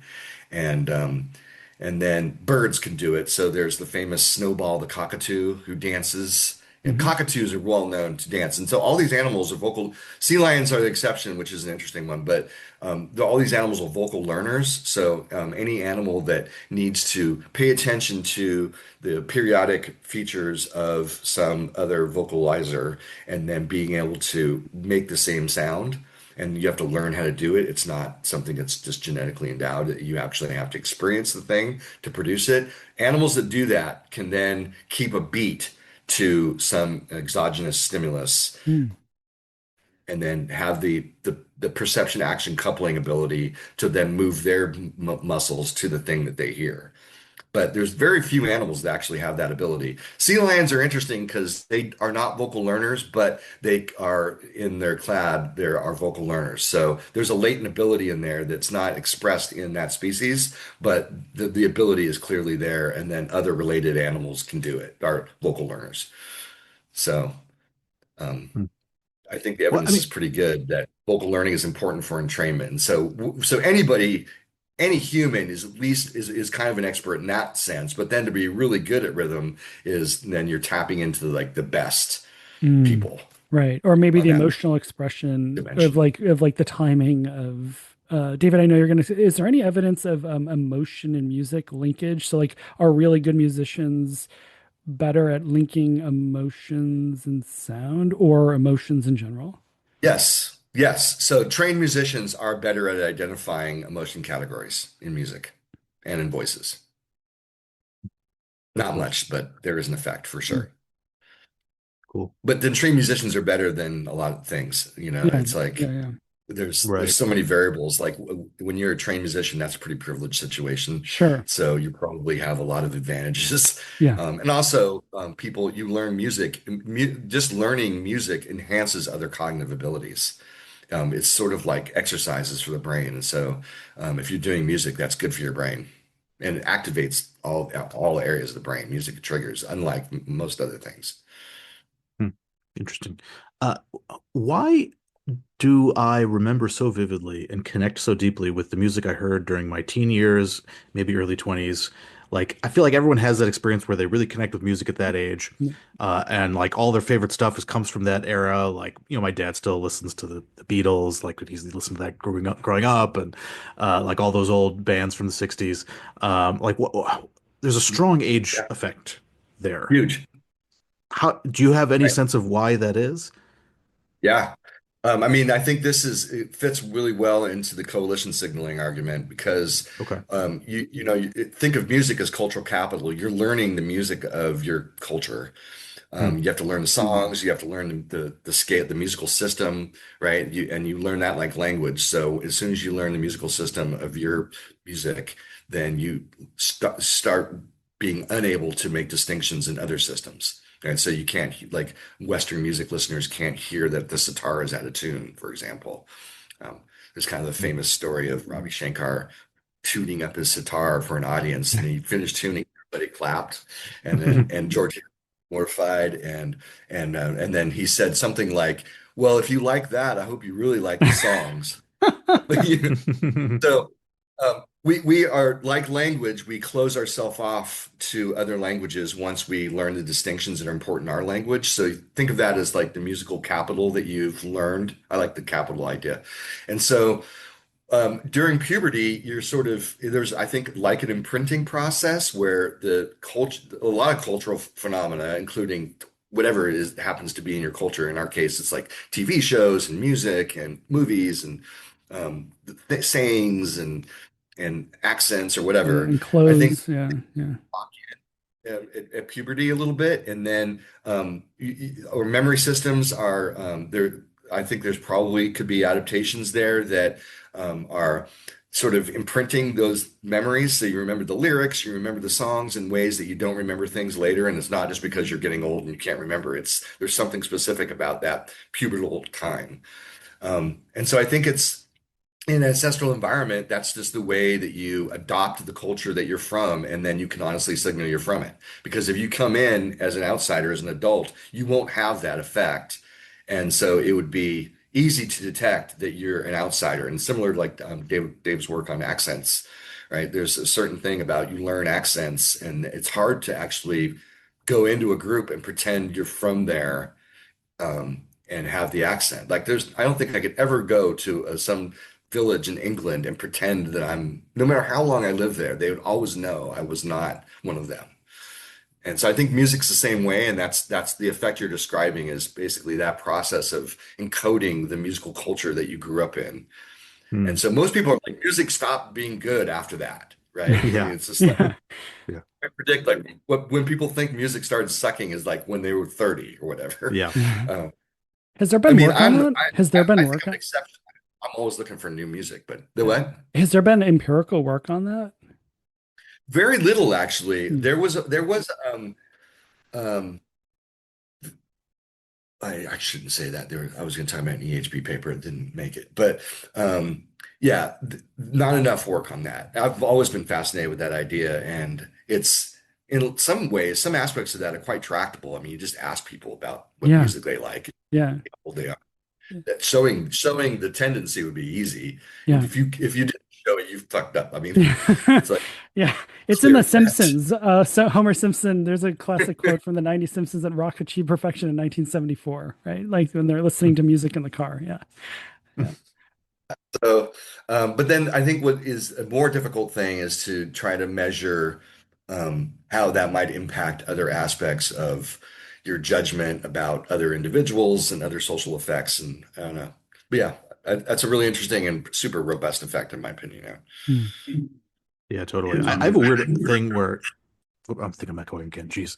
I have a weird thing where, in addition to remembering the songs of that era very vividly, I have a really vivid memory of all the different film scores from that time in my life. If you just name one movie from like the late 90s, early 2000s, I'll be able to like tell you hum the film score to it. Like even Uh-huh. like Speed, I remember the melody from Speed, like from Wow. Keanu Reeves. Like, Mm. so it's a weird thing. I don't know if that's a common thing, but like I have a really good memory for film scores, particularly from that time of my life, even if I saw the movie Yeah. like maybe once or twice. Like, yeah, Interesting.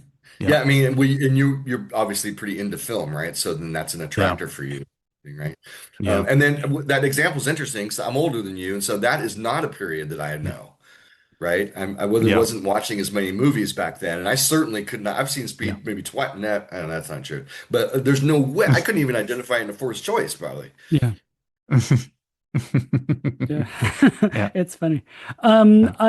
I could talk about music the whole time, but I know there's a lot of things that you've studied in the acoustic modality that people are either sensitive to, that maybe surprising for people.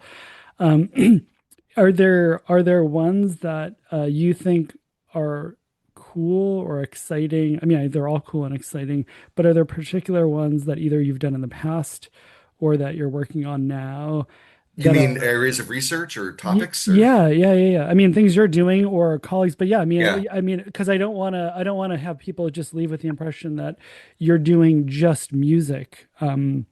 That's Uh, probably yeah, the thing I've done the least empirical work. That's all yeah, mostly exactly. So, theoretical. so yeah. I do have I have a couple papers on music perception stuff, Yeah, but yeah. And I think it's it's, fascinating, but I do want to I want to be able to talk a little bit about what else you've yeah, done empirically. So can you give us, I don't yeah. know what the best, like, is there a story of like, have you come around to like, this is the thing I'm focusing on? Or is it just that there's like this, you're a kid in a candy shop, there's so much to do. You have the lucky position of being an acoustic adaptationist, and you're like, we're going to do this and this and this and this. Yeah. Yeah. I mean, I guess I came into the whole thing interested in how people use their voice to convey emotions. And then and through music. So what are the musical properties of speech is kind of a thing to think about. And so I got interested in prosody. That's sort of the interface between language and music. So prosody is this pitch and loudness and rhythm and some spectral features that are acting on top of utterances that give you information that's beyond what's in the language. And I think it's a super powerful mechanism. I mean, you can interpret a lot from prosody without hearing any of the words. You can content mask speech, and people are really good at identifying all sorts of rich dimensions about the speech signal just based on the melody. So that's what originally drew me into this whole area of research. And then Lita's paper that I mentioned before was, focusing on that, looking at how there's these certain invariances in acoustic structure across different emotions that are not about the language.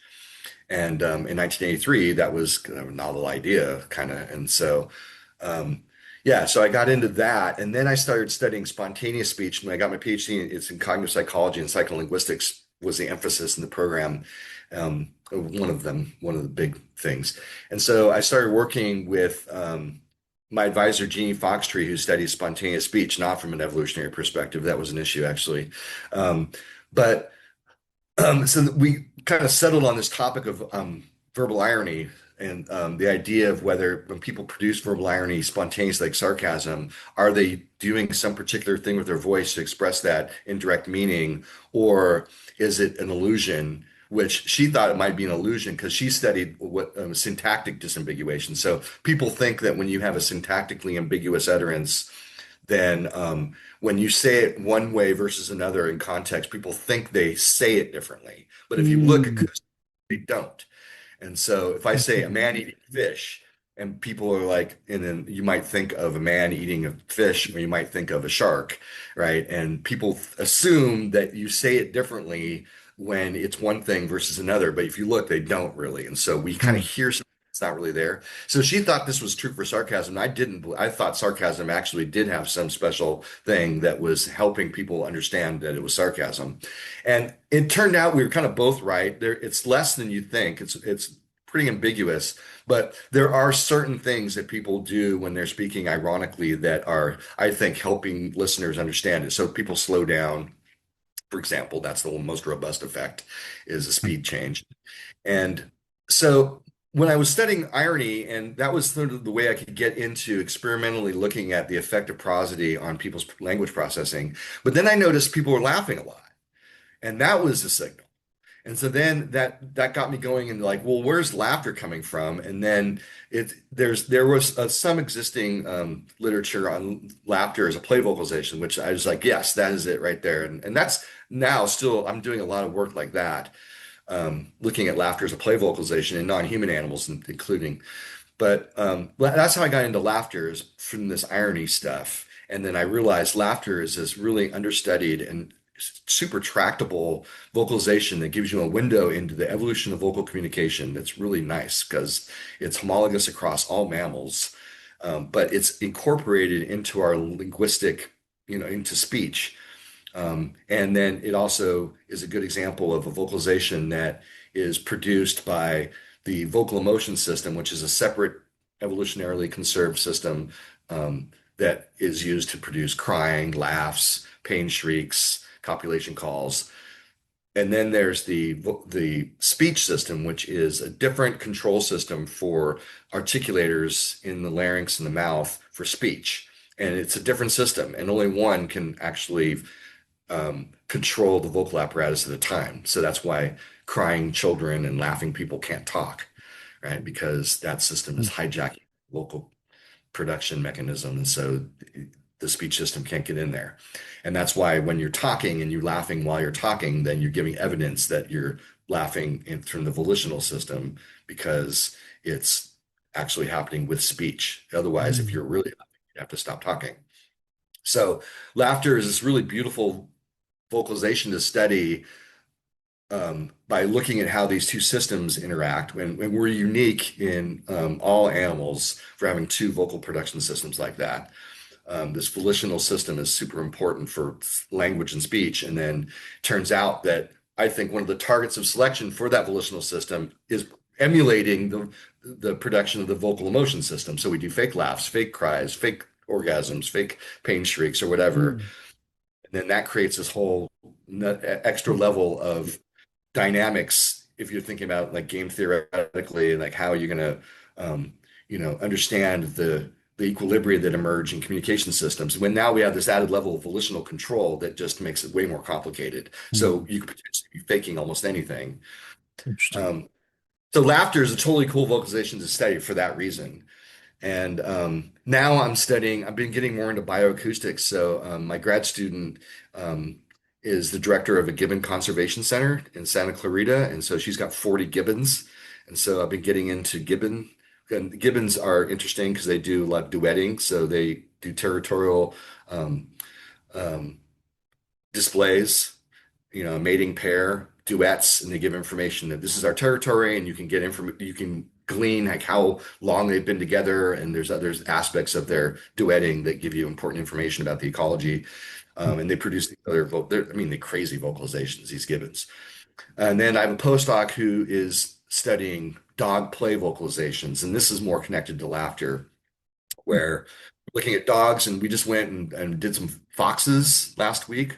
There's some Russian domesticated foxes down in San Diego. So I've been getting more into this non-human animal vocalizations and trying to connect those to things that we think might be true for human laughter, and showing that, for example, domestication in play vocalizations in canids could be informative regarding the domestication of the play vocalizations in humans. And as a domesticated species, we've now a lot of our vocal behavior has changed, in part because we have this new speech system that allows us all this flexibility. And so laughter is just seems to always pop up, and Mm. it's fun too. Yeah, no, that's super cool stuff. Um, do you have any ideas about, I mean, I have ideas about why laughter is contagious and why hearing laughter makes you reciprocate it, and why you laugh and I laugh and you laugh and I laugh, and it's almost this kind of duet. I have ideas on that. I'm curious if you have any thoughts on that. Yeah. Well, I've heard, I know the theory, which I think Yeah. is overlaps hugely with encryption. Yeah. And that's always been my approach, is that laughter is a signal of decryption, essentially. And then so you're Hmm. giving a covert signal of, I have the information that you're referring Hmm. to, Mm. explicitly stated. I know Hmm. your thing is about mix-ups in Yeah. particular, which we've talked about this a bit. We'll probably can talk about it more. Yeah. You might say mix-ups to the superordinate category, and I'd say encryption is. And so, Yeah. we could Mm. go, but those are highly compatible ideas. Yeah. So we're definitely on the same wavelength on that one. But yeah, so Yeah. laughter, I think, often functions as a way to signal to others that you have information without explicitly stating it. Yeah. I also think that there's good evidence that co-laughter between multiple individuals can form a chorus signal that alert outsiders, or give, not alert necessarily, maybe sometimes, but more like inform outsiders about the coalition strength of the people laughing. Like you can detect how well, for one, I have empirical evidence that cross-culturally you can detect how, if people are friends or strangers in 1 second of co-laughter. And it doesn't work like that with speech exactly. And so, but I think that there could be some exaggerated features of laughter can be explained as being a signal for wide broadcast, and giving information about coalition strength that's beyond just friends or strangers, but you can actually get pretty rich information about the constitution of a group by just paying attention for a minute on who's laughing and how loud. And so I Yeah. think laughter is doing stuff that's outside of the immediate group that the laughter is occurring within. Mhm. Yeah, no, that's interesting. I mean, my thinking on the topic is that if we mix up our meanings of a phrase, like for instance, you're confused about whether hook up with means meet up with or have sex with, and you say you hooked up with my mother, right? If so, that would be a pretty costly Funny. mix Yeah. up, if you mix up those two meanings of hook up with, and we need some way of diffusing the costs of that mix up, so there's no grudge, it doesn't damage our relationship. And we not only need to diffuse those costs, we need to create common knowledge of the fact that those costs have been diffused. Like Right. I need to know that you know that I know that there was a mix up and we're not taking it seriously as actual communication, right? And I think Right. that is part of the function of laughter and why laughter is contagious. You want Sure. to reciprocate the laughter to create common knowledge such that I send you the message and you send me receipt of the message and I send you receipt of your receipt of the message and so on. It's sort of like, Steven Pinker talks about this in his new book, sort of like linking to electronic devices or like, pairing two devices with the Bluetooth. Often they will send a message and then the recipient system will send a receipt of the message and then the other system will send a receipt of the of the receipt and so on and on until they establish Right. a connection. And I think laughter is pretty similar, and it's a way of creating common knowledge and sort of ascending the almost infinite recursion of thoughts about thoughts about thoughts, right? So I think Right. that's what's going on with contagious laughter and why we feel the need to reciprocate it. Um, and yeah, I'm Yeah. curious. I Number like one, that idea. whether cool. Yeah, I just put out the preprint. Maybe I'll send it to you when we're done. Yeah. But Yeah. You've been sitting on that for a while, huh? Yeah, I've been sitting on that for finally finished the damn preprint. Nice. Yeah, I had to work through all the math was really a pain in the ass. So that took me a while to really finalize that. But yeah, I'm curious. Number one, if you find that idea plausible, and number two, I'm really curious about this distinction between fake and real laughter, and whether you think Yeah. there's some kind of evolutionary arms race between fake Yes. laughers and fake laughter detectors. Yep. If that's behind this, and whether that applies to other kinds of vocal signals as well. Yeah, I think that applies to all vocal signals in a sense that are um, produced by both systems, right? Which Yeah. is constrained by what the vocal emotion system produces, which is only nonverbal vocalizations. So yeah, I think it's the Athena activists and I have a paper that kind of started this spontaneous volitional laughter idea, and we talk about the arms race and that clearly there is going to be selection to detect whether people are producing something volitionally that gives you information about what their potential intentions are. Now, how I think a lot of times volitional laughter is also just polite laughter that functions in a conversation and is like a conversational marker. So it's not deceptive. It's not always going to be deceptive when I volitionally laugh. I can give like a little signal that I understand you, sort of like what the function would be for a real laugh, but I'm not emotionally triggered to do it. Instead, I just do it as a signal that is not honest in the same way, but I mean, um, then you could talk about the honesty there is that I think a complicated issue, but so it's not always a manipulative thing when we produce a volitional version of something that the vocal emotion system does. Um, but I'm trying, what was the first thing that Whether you about, buy the oh, I was idea going to that say, we're diffusing the costs of like either a yeah, yeah, miscommunication or a faux pas or right. something like that, and signaling that I like that. basically co-opting the play signal to signal that we're not taking this seriously, just as the play signal often communicates, this is not real aggression. I'm not actually chasing you or trying to hurt you. This is just pretend. I think that evolution co-opted the play signal when we are mixed up with one another or when we have a miscommunication to signal that we're not mad at each other. This isn't, Yes. we're not treating this as real communication. We're sort of treating it as a play interaction instead. Yeah, yeah. No, I think that's right. And so the mix-up thing, I think, is totally consistent with that. But Yeah. I also think there are other reasons we laugh that have to do with social cohesion. So Yeah. if you're with an old friend, you're not really signaling about mix-ups anymore, right? If it's somebody I've known for 40 years, I think that even though it might be derived from that at some level, and you might be able to make an argument that it's sort of like, why do people laugh when they're by themselves? It's not obviously a different function. It's that it's as if there's another person there. So Yeah. laughing with an old friend could be as if there's a mix-up that we don't have. But I think Uh-huh. it could also be that you are there's sort of endogenous reward when you're laughing together. So there is a social bonding effect that can happen. And so you might I think about like jokes between familiar people. The mix-up angle. I'm going to think of some good examples for you Yeah. though, and see how you answer them. I don't have Okay. them offhand, but I think there are examples of times when people are laughing a lot, very motivated to laugh, and there's not a mix-up. Hmm. But I have to think of some good ones because I Okay. know what you'll be able to figure out the mix-up if you dig deep enough. Which is a Yeah. good thing about the theory. Yeah. Um, But I think there's other things about just mutually recognizing preferences, or in some cases, like you might be critical of something that you both know. I know your view and you know my view, and we each know that we know that.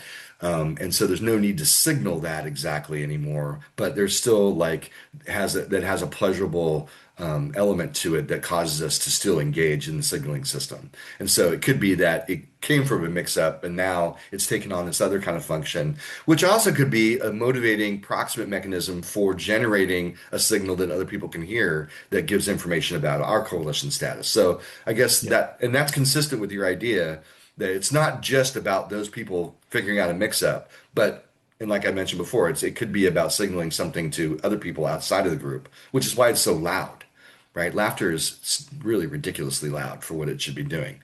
A Yeah. better covert signal for the mix-up would be much quieter, like a play vocalization in most non-human animals. They're very quiet. They're not Mm. broadcasting that they're playing to everybody. They're Yeah. only, and this is why they're hard to measure because you got to really get in there to record it, and it's hard to tell who produces it because they're barely, and they're barely moving your mouth, and so these are they're conspiratorial whispers, if you want to put it in the Krebs and Dawkins sort of language. Yeah. Play vocalizations are, but human laughter and some other species, only a few, are loud. Yeah. So that suggests another function that's beyond the dyadic Yeah. interaction. Yeah. Yeah, Yeah. No, so the I way would just say there's other reasons we laugh, but I like the mix-up idea explains a lot, I think. yeah, that makes sense. And if you come up with any stumpers, I'm happy to hear them. Yeah. I'm gonna Yeah, working on please, it. please do. Good. Yeah, no, Science in action. Science in yeah, action. Yeah. yeah, no, my thinking with the loudness is that we coordinate and cooperate in much larger groups, and if we're suffering a mix-up, the people who are mixed up not only need to know it, but all of their friends and associates and anyone who's That's nearby good. would benefit from knowing it as well because we coordinate as a group. Our social conventions are community wide and not a function of two or three people. We share the same language as a community, and if there's a miscommunication, like we're all part playing that coordination game together of which sounds correspond to which things in the world. And insofar Yeah, as there's a mix up between two people about which sounds correspond to which things, then the entire linguistic community has an interest in becoming aware of that totally. and in avoiding that kind of miscommunication as well. So that would be my speculation for why Yeah, I the like you should laughter check is out loud. there's Tom Flamson has Yeah, the empirical part of well, there's the first encryption paper, which was Tom and Clark did that had some experiments about how much prior knowledge do you have and how that affects humor or whatever, supporting the encryption idea. But then Tom has other cross-cultural data from the people he was working with in Brazil, who's the name of the group, I can't remember, and he has these examples. I mean, communities, the whole village is meeting, and then people make these certain kinds of jokes that then cause people to laugh. And he was analyzing like who was laughing at what and how that yeah. related to their social network. And I don't know if you've seen that paper, but I think that would be useful for you to talk. I mean, I think your theory would fit well with that. Yeah, totally. I mean, So, the other idea I had for why laughter varies in volume and why it might be louder in some contexts is if there's a larger cost to be diffused, you want to be much more certain that that cost has been diffused, and so you want to laugh louder and longer to really make sure that we both know that the other one nice. knows that the other one knows that you Yeah. actually didn't sleep with my mother, for example. So the costlier the mix-up is, the louder and longer we should laugh to really make sure that those costs Uh-huh. have been So hooking diffused. up with the guys at Taco Bell is not as bad as hooking up with your mother. I understand. Yeah, Right? I think it's That's evolved I from know Taco that's your Bell to example that you like. yeah, exactly. He's workshopping he's Yeah, workshopping the I've been bit. developing That, my yeah, it's material, yeah, through trial and error. exactly. I mean, that seems like a pretty testable prediction right there. Yeah, no, absolutely. That would be a cool way to As long as test it. you work out, have a good convincing argument about what the costs are, which seems like a hard problem. Yeah, and it Yeah, seems like intuitive. It fits my personal experience and a lot of like anecdotes of like people when people really give a big belly laugh. It's usually at like kind of like a dark joke or like a really like spicy like costly Yeah. mix up that it seems intuitively right to me. yeah. I don't know. Yeah. I mean, the idea is similar to encryption in multiple ways. But one way is that people will have examples that at first pass seems to violate the thing, and then you can Mm. come up with actually that's encryption. and then you can show how it's encryption. It's not obvious immediately how it's Yeah. encryption or how it's a mix-up. And Yeah. so I think something to work out there is like, what is the like, are there encryptions that aren't mix-ups, and are that, but there's no mix-ups that aren't encryption. Um, yeah, yeah, I guess that's true. Yeah, there are no mix-ups that aren't encryption in some sense, and that you need to be privy to the coordination game being played in order to understand that there has been a mix-up, right? You need to Right. speak that language. You need to be in that culture to know what was mixed up with what. And if you're not a member of that culture, you won't know. So Right. yeah, I guess in that sense, all mix-ups are encryption are encrypted, among the people who are insiders to that culture. Yeah, Right. Would Yeah. would would a would one, let me just push on that though, and I'm the yeah, bystander here. If somebody is like imagining like a new culture and they don't know, and I'm just imagining like this trope of like some Westerner comes to like this very like belligerent culture where like they might kill the person, and they're like the Westerner is sort of like says something which is inappropriate to the context, like, oh, nice weather we're having, and kind of laugh. It's sort of a signal of like, I hope we're on the same page. But they were laughing as sort of a gauge. I mean, maybe that's a claim of like they're trying to probe for encryption, or that like Right. that's a affiliative. Don't we have some common understanding? Some, I don't know. Maybe that's a bad.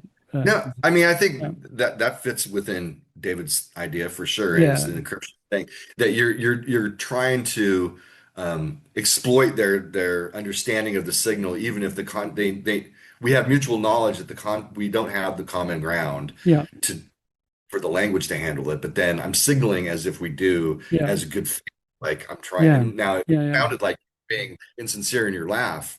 If you had a bad fake laugh, that might be costly, right? If you say something inappropriate and you're like, ah, or whatever, then that might be worse than yeah, not producing a laugh. So you better make it a good one. yeah. yeah, yeah. The more I think about humor and laughter, the more I realize just like how unfathomably complicated it is. Like every joke is Totally. just like you could write a whole book dissecting why it's funny. It's And they do.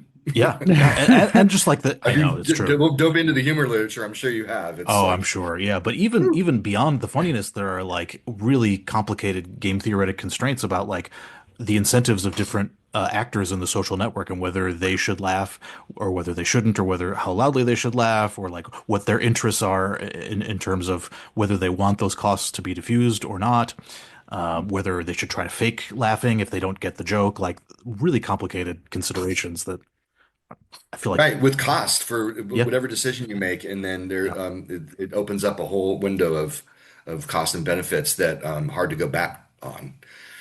yeah, Yeah, I think the volitional laughter adds so. I mean, volitional production of anything really adds so much complication there for sure. yeah. And there was something else I was going to say about the laughter signaling, and I forgot. But Yeah, I'll give you a second because I just can't. I'm the humor literature I imagine has no jokes in it whatsoever. Like this, I imagine The like jokes are books so are bad. written. I I find it imagine that. really, yeah, Yeah, I'm yeah. sure. Like I imagine like there's an entire book on humor. Like the book, the blurbs in the back. Like I didn't laugh once, right? Like something like that. yeah, totally.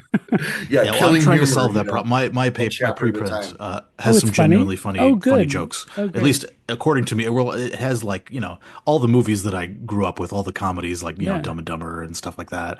Seinfeld jokes. So I like to think that the humor in there is funnier than the average And then, humor David, what paper. you can do is you can be a testimonial. You can say, "This is scientifically funny." If you can become that, you're the Yeah. you're the official. If you don't recognize this, you are, Yeah, technically have a bad sense of humor. exactly. Yes, this is empirically funny. Yes, Wonderful way to abuse my scientific credibility. exactly. Yes. Hey, if you Actually, can't that dad abuse your joke was science, funny. yeah, You're actually mistaken. exactly.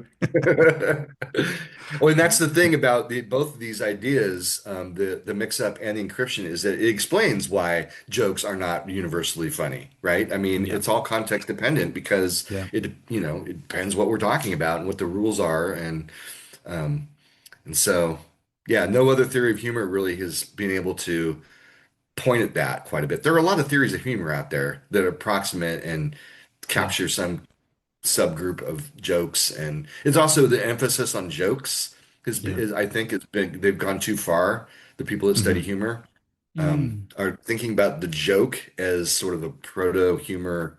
That's not the way. I mean, I think most people that study humor would realize it emerged first in conversational interactions that are context specific, and that the Yeah. joke is a trope.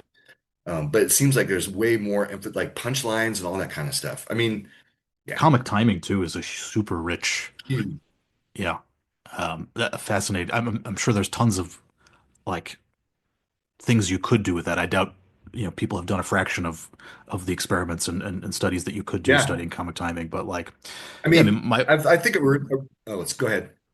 I my, was my going to thinking say about it the is just like micro mix-ups. Like we have these conventions with like, the timing of our speech, the speed, how much we pause, vocal intonation. We just talked about, how, your tone of voice communicates so much. I mean, you could have mix-ups there. Like if I, exaggerate my voice into kind of overly sing-songy way, like that can be kind of funny. I'm like kind of mixed up about what the conventions are about how much I should change my tone of voice, or if I speak too loudly or too slowly, or if I pause in an awkward way. Like I think these kinds of considerations factor into what we call comic timing, as it's layering in micro mix-ups about the pacing and body language and intonation of the delivery of the joke on top of the content of the joke itself, which accentuates the comedy of it. And it's really the resolution of the timing is incredible. I mean, if you just wait an extra 100 milliseconds, it matters. And so Yeah. I've done some work looking at how timing can affect pragmatic inferences in quick Hmm. interactions of just answering questions. And if you wait just a little extra in how you answer a question, it has all these implications for what kinds of implicatures you're communicating, what kinds of things the listener might draw from it. I use an example in my class of if you say just in a normal greeting, like, "Hey, how you doing?" And so if like, ask me how I'm doing. How you doing? Good. Now ask again. How you doing? Good. And then ask again. How are you doing? Good. Right? So that seemed to be kind of a normal. If you go too fast, there's much different inferences you draw than, and if I wait too long, Yeah. then there's a complete, and the difference between those is like maybe was a 200 milliseconds, a fifth of a second. Yeah. And so It, I think it that basic principle of timing and pragmatics is then a particular feature in comic timing that's important. totally. And if you're just a little bit off of what the social convention is, it can be very funny. Like, ask me how I'm doing. How you Good. doing? And I just See, that was left. funny. Like, like I didn't even wait for you to. So yeah, yeah. There's Oh so my much God. there. Yeah. I also have another pitch for you to work on it, differentiating a hostile or evil laugh from a friendly or Right? convivial laugh. I Mm. feel like that could be Yeah. really interesting to look at. I mean, my thinking about why laughter can sometimes be hostile or creepy is that mirth or amusement evolved to diffuse the costs of mix-ups, and in order to do that, it needs to deactivate regions of the brain that process costs. So deactivate negative emotions. So the same thing goes with if you're playing. If you're having rough and tumble play, you want to deactivate your fear, so you're not actually afraid, for your life. If you want to deactivate your anger, so you're not like vengeful and retaliating against the person who's play fighting with you. But in the same way, if we're trying to diffuse the costs of mix-ups, we want to deactivate those negative emotions, deactivate fear, anger, sadness, whatever. And the problem is, though, as soon as you have that machinery in place, that makes you very threatening to people who are not sharing your mirth. So if I'm Right. laughing and mirthful, that means that my fear has been deactivated, and I could just attack you without fear of retaliation. It and my empathy might even be deactivated. If you're crying in pain or sad about something, like I'm not going to feel empathy for you because I'm laughing. I'm mirthful. It's those Right. parts of my God brain have for been deactivated. So for that reason, I think mirth can often signal that I have a lack of fear and that I have a lack of empathy for your suffering, and that makes me really dangerous. Um, and so I would be interested in maybe evil laughter having a different signature, or maybe it doesn't. I don't know. Maybe we just So I have infer evil laughter. Yeah. my most recent paper on laughter, it looks at Yeah. this Yeah. issue, among other things, but looking at whether people can distinguish between different laugh types that we've had people produce. So we Yeah. create contexts where, malicious laughter and co-amusement and Yeah. sarcastic and all these different things.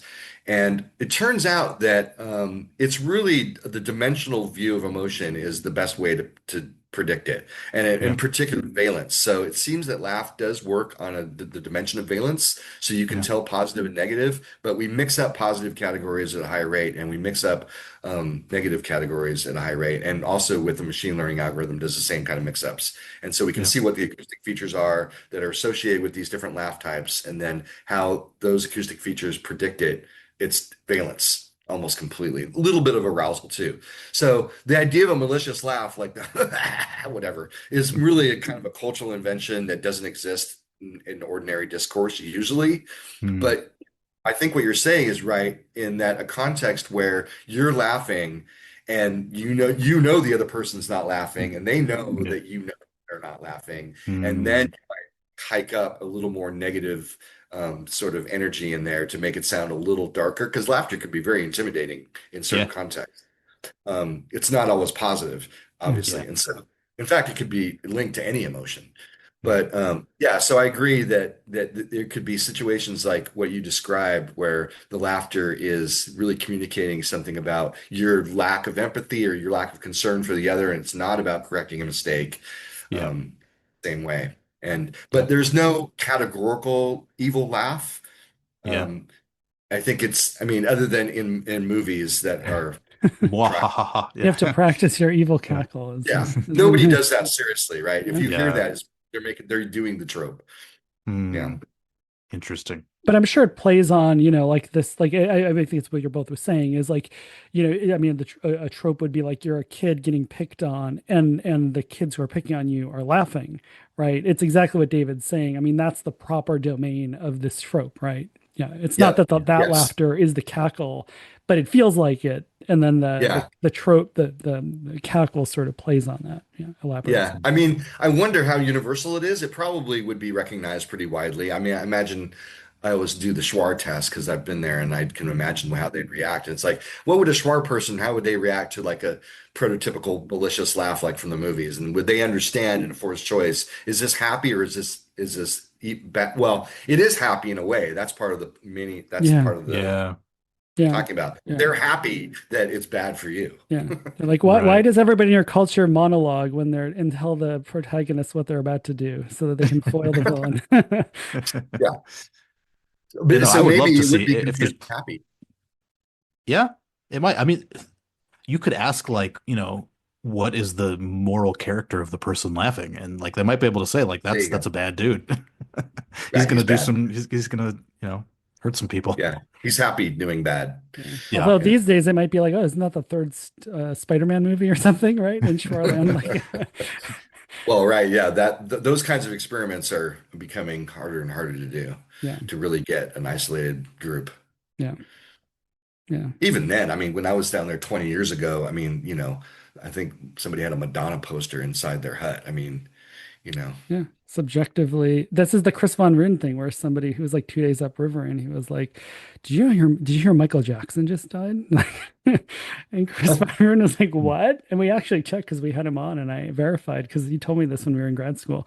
It turns out Michael Jackson had died and it they just knew before him. they knew before him. He actually left he had been on the boat, and during that time Michael Jackson had died and it just transferred by word of mouth faster than Chris got there. So he got told some pop culture from 2 days upriver or something like Yeah. that. Yeah. That's the state of the world now. Yeah. And that was a while ago. Yeah. Yeah. Yeah. Totally. Greg, we are getting toward the end. We always have the question of should we have asked you anything? Mm. Uh, I can't really think of anything offhand. It seems like you guys have covered it a lot. Um, um, I guess you didn't really ask me about the non-human animal stuff. But I mean, I think there's sort of implied thing about the evolutionary history of these things is going to um, it's going to be the case that a lot of the phenomena we see in human vocalizations are going to be in non-human animal vocalizations. But Yeah. Is there something important or like that you think people would it would be interesting to know about the non-human stuff? I mean, I guess when I think about it in terms of play vocalizations, I think the interesting phenomena there is that the adaptive problem of signaling something about play is present, and then how it manifests itself in any given species is constrained by the communicative systems of that species. So play vocalizations have very different sounds across animals because they're incorporated into the vocal repertoire of those animals. And Mm. so the level of analysis there is more appropriate to think about the adaptive problem that's being solved. And I think that, that's where the adaptationist program is key. And maybe a lot of people that study that stuff in non-human animals aren't always adaptationists. Mm. Uh, so you might miss homologous features because you're not thinking about the adaptive problem enough. I Mm. used to say laughter was just a homologous across apes, and that was sort of what people had suggested before I started thinking about this. The other people that had, like Van Hoof and Provine and others, they would all really talk about primates. And now I've become convinced. I have this recent paper I did with an anthropologist, grad student, Sasha Winkler, looking at like every single instance of play vocalizations noted in the literature that we could find, 65 species, and all over the place, mammals mostly, but birds as well. And so the birds, I would say, that's convergent evolution, but with all the mammals, I think those play vocalizations are homologous. And I used to think that maybe like play vocalization in rats, saying rats laugh, which they do quite a bit. I used to think that was an analogy, that was convergent evolution and it wasn't homologous. But now I've been convinced that it's homologous, but it's Wow. just different, so different because rats are vocalizing in these high frequencies and people didn't even know they were doing it until Mm. they by accident like 25 years ago. Wow. But a rat laugh is at 50 kilohertz, which is well beyond what we can hear. Wow. Um, and so, but I think it's a homologous behavior, even though it's radically different in terms of the acoustic properties. So I guess So that's one laughter thought I have. might be like 100 million years old, Exactly. which Definitely. is crazy. Now, Yeah. whether we call it laughter or not, I mean, do we want to call what humans do something unique, which I think it is unique? Yeah. Some people say chimps laugh, and then that's fair because they're close. But then do dogs laugh? And, I think, you get the risk of anthropomorphizing the Yeah. behavior. So I prefer the term Certainly play playful. vocalizations are, probably 100 billion years old at least. Yes, Yeah. definitely. Yeah. Yeah. So that's a nice little behavior to study in humans Yep. when it's something that's that ancient, and then it Yeah. gets incorporated into even things like conversational, like we're playing in this conversation we're having right now. We're playing, right? Yep. There's all kinds of elements of play in there, and Yeah. and so it's occurring at the highest level of communication, it's getting incorporated into their repertoire. Yeah. Yeah. Cool. Do you have music instruments behind you? Do you want to either plug any of your existing music, or are you We'll, going to we'll, we'll play a just song refer for us we'll after we Oh, refer you the mean plug it listener. as in like promote it, or plug it as in like plugging Well, up? actually, I meant Yeah. they were both questions. I was going to say promote, but then the See, follow-up mix up. question We're is, laughing. yeah, exactly. It was a mix-up. Yeah. We will plug your work. Greg has some cool music by the name of G. Bryant. He's got an album called Soft Assembly of a Diehard. I was just checking it out before we start talking. It's good stuff. So Yeah, and if Cool. you're Check check out Greg's listening, if music. you're listening, do check out the YouTube for at least the moment to check out Greg's bass and banjo and hollow body electric, and there's a Strat on the floor or on the floor, and then there's a lap steel Yeah. guitar right in the corner. Yeah, Yeah. awesome. Got all kinds of goodies. It's I'm not too crazy with the guitars. I only have really one of everything that of its kind, Mm, mostly. yeah, I have a couple basses, I guess. But yeah, I'm not like one of these people that has like a whole row of electric guitars that are all functionally the same. It's just like this one's the 1970, yeah, yeah, yeah. like But that. that's because you still play it, right? You bought it and you play it. So your I play parents them were all, wrong. Your yes. parents were wrong. And I sell stuff too. I unload equipment. Very good. I Very don't, I good. don't hoard Well, it. Greg, super cool. Really encourage everybody to check out Greg's work. If especially if you're interested in anything acoustic modality, he is that is his he's the like the getaway driver of a heist movie. Greg is the audio modality for this neck of science. So it's super cool, Greg. I always love coming across your work, and it's yeah, it's I always like whenever I see your name on a paper, I'm always excited because I know I'm going to learn something new and crazy about Oh, sound. cool. Yeah. Thanks. Nice compliment. Well, it's been fun. Thanks for inviting me. And yeah, I'm enjoying the other. I've been watching some of these, and I'm enjoying them. They're good conversations. So keep it up. Awesome. Thank you. Thanks. David, it's funny to me that well, I guess if you listen to loud music, your ears get tired, but just listening to something, you don't feel like your ears get tired. Yeah, if you're just listening to speech or to an Yeah, like city interview, noise, yeah, like if you're overwhelmed, like you can have audio overstimulation if there's like too much music or that noise, is true. noise, yeah. You need a break. You need a bit of silence. Yeah, but it Yeah. doesn't feel like it's in your ears. No, yeah, I wonder. It's kind of an interesting psychological question, actually. Like, what is the function of sonic tiredness? Yeah, or perceived effort seems to be unique. There's certain aspects of perceived effort across different sensation or perception I mean, systems. it might be the opportunity cost thing that like, How you know, you so? can only listen or focus on certain sounds to the exclusion of others. And if you're just like listening Mm. to this particular type of sound, you're eventually like the opportunity costs get pretty big if like you're not getting any more information from that sound stream. I don't know. But You buy so, but that? it is the idea that like if you're just hearing one thing, then there's not competition for your attention. It's less fatiguing. Yeah. Mm. Maybe. I don't know. Yeah. Maybe I'm just bullshitting. I don't know.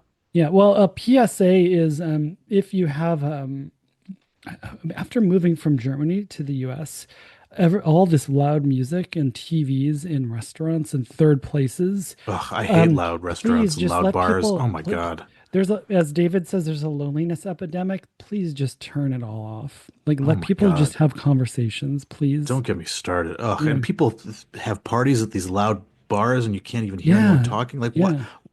Ugh, it drives me insane. Yeah. I So hate it. just turn everything off and let people interact. Yeah, could not That's a agree good way. more. Yeah, great. I should end here, but yeah, please do Patreon. What that, I mean, that was very reductive, but yeah, we have a Patreon account. If you would like to support the podcast, please visit that. What else can people do, David? They can leave us a kind review. They can say nice things about us on social media. They can send us an email if they have any ideas for topics or guests. That's pretty much it.